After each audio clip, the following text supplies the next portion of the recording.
आपको लगेगा कि ये कोई साइंस फिक्शन फिल्म की कहानी है, लेकिन नहीं, ये 100% हकीकत है। आज हम रेहान अल्लाहवाला की एक वीडियो की रोशनी में बात करेंगे कि कैसे टेक्नोलॉजी अब सिर्फ बड़ों का खेल नहीं रही। सोचे जरा, एक 10 साल का बच्चा जो शायद अभी अपनी गली में क्रिकेट खेल रहा हो या स्कूल का होमवर्क कर रहा हो, क्या वो एक ऐसी ऐप बना सकता है जो लाखों डॉलर कमाए? मतलब सुनने में तो ये बिल्कुल पागलपन लगता है ना? लेकिन जवाब है हाँ, बिल्कुल बना सकता है। और ये कोई मुस्तकबिल की बात नहीं हो रही, ये आज हो रहा है, अभी इसी वक्त हो रहा है। तो सवाल ये है कि आखिर ये सब हो कैसे रहा है। अच्छा, तो ये सब शुरू कहाँ से हुआ? देखें, ये कोई एक दिन की कहानी नहीं है। इसके पीछे एक बहुत बड़ा ख्वाब था। एक ऐसा ख्वाब जिसने एक बहुत ही दिलचस्प और सच कहें तो एक गैर मुतवक्का मोड़ लिया। आज से कोई 3 साल पहले की बात है। एक बहुत बड़ा मंसूबा शुरू हुआ था, मिलियन कोडर्स।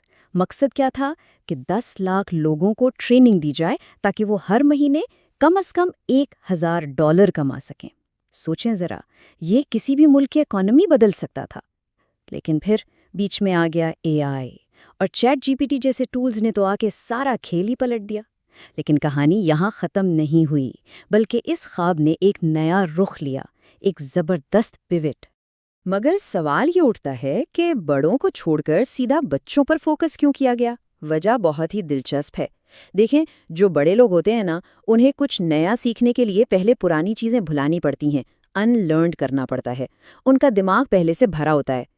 लेकिन एक 10 साल का बच्चा, वो तो एक कोरी स्लेट की तरह होता है। उसके सामने जो भी नया आइडिया रखो, वो फौरन जज्ब कर लेता है।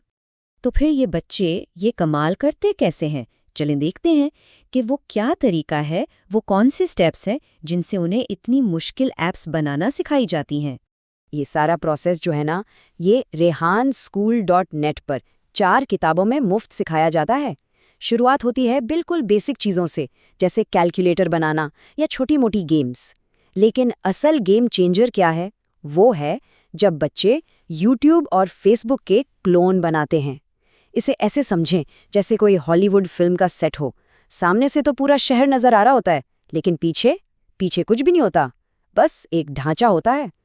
अच्छा, जब ये हॉलीवुड सेट तैयार हो जाता है, तो फिर अगली स्टेप में इसमें जान डाली जाती है और इसके लिए एक टेक्नोलॉजी इस्तेमाल होती है जिसे कहते हैं फायरबेस। अब ये नाम सुन के घबराना नहीं है। फायरबेस को आप बस किसी भी ऐप का दिमाग समझ लें, या एक गोदाम जहां उसका सारा डेटा स्टोर होता है।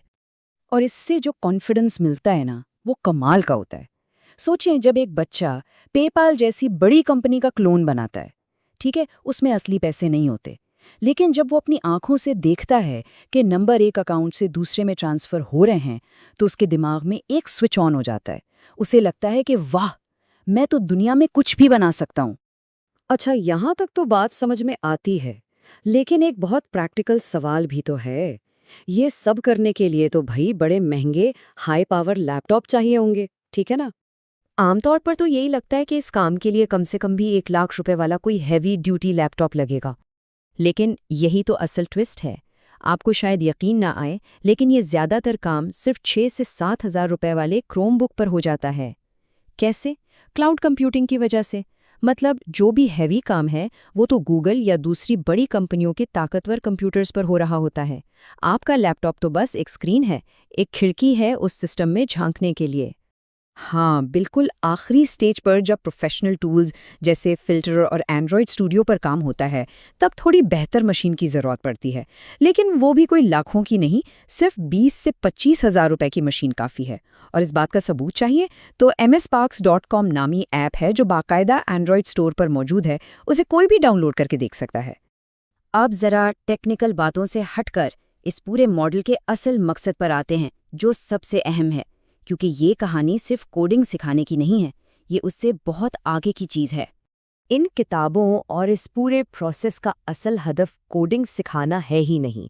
असल मकसद है एक बहुत गहरी ज़हनी रुकावट को तोड़ना, एक ऐसे एहसास कमतरी को ख़त्म करना जो हमारे अंदर बैठ गया है। देखें, सोर्स में ये बताया गया है कि हमारे माशरे में एक सोच है कि ये जो बड़ी बड़ी ऐप्स होती हैं, ये सिर्फ मगरिब के लोग ही बना सकते हैं। अब यहाँ ये वाज़िर करना ज़रूरी है कि हम इस ख्याल की ना तो तायीद कर रहे हैं, ना तरदीद। हम सिर्फ गैर जानिबदारी से वो बात बता रहे हैं जो सोर्स मटेरियल में मौजूद है। और बस यही वो पॉइंट है जहाँ ये पूरा मॉडल एक इनकलाब ले आता है। जब कोई बच्चा अपनी आंखों से देखता है कि अरे मैंने तो फेसबुक जैसा कुछ बना लिया, तो उसके दिमाग में बैठी वो दीवार, वो एहसास कमतरी हमेशा के लिए गिर जाती है। तो चलें अब जरा जूम आउट करते हैं और बड़ी तस्वीर को देखते हैं कि इस नई हकीकत का मतलब क्या है और एआई के इस दौर में इंसान की अपनी स्किल्स की वैल्यू कहाँ खड़ी है। एआई को आज के दौर का एक मौजज़ा ही समझें, बिल्कुल वैसे जैसे एक ज़माने में बिजली, टीवी या इंटरनेट लोगों को मौजज़ा लगते थे। आज एआई भी एक ऐसी ही ताकत बन चुका है जो किसी को भी, कहीं भी, कुछ भी बनाने की ताकत दे रहा है। और बस यहीं से माइंडसेट में एक बहुत बड़ी शिफ्ट आती है। जब एक बच्चा गूगल का क्लोन बना लेता है तो उसका दिमाग खुल जाता है। वो ये नहीं सोचता कि मैंने नकल की, वो सोचता है कि अगर मैं गूगल की नकल बना सकता हूँ तो मैं अपनी खुद की इससे भी बेहतर कोई नई चीज़ क्यों नहीं बना सकता। और इसी एक सोच से कल की बड़ी बड़ी कंपनियां पैदा होती हैं।